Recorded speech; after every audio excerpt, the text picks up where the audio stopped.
early fall like this. It's really a subtle bait. You know, this isn't the bait I'm using to cover water and try to locate fish. This is the bait I'm gonna use once I've found the fish. They're a little bit fickle. I know they're eating bait fish. All I'm really gonna do is throw it out there, let it sink to the bottom. You know, I'm only casting it into 1 foot to 2 foot of water. And I'm just gonna give it 2 or 3 little pops and then just kind of hold the rod. I'm gonna slowly reel because I'm fishing in a little bit of current, so that bait is gonna be pulling towards me. So I reel just to keep the line tight. But again, just like a lot of the other baits I've been throwing, I keep a kind of a semi-slack line to allow that bait to really just slowly flutter down and do its thing.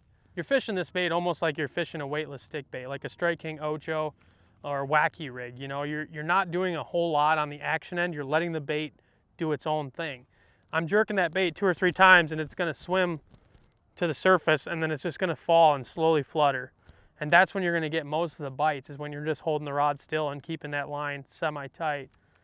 The way they're gonna eat this thing is you're usually gonna feel one tick and it's gonna start to run off. And again, since I'm using a bait that has a treble hook in it, I don't wanna set the hook too hard. I'll just kind of lean into them, and I'm using braid to fluorocarbon leader right now, so I don't need to put a big hook set on these fish. Generally, they hook themselves. But yeah, this is just a really subtle technique. It's a great way to play cleanup after you've already caught numerous fish on more aggressive baits like topwaters, red-eye shad, swim jig, all those other baits. This is the bait you're going to use to get that one more big fish out of a school.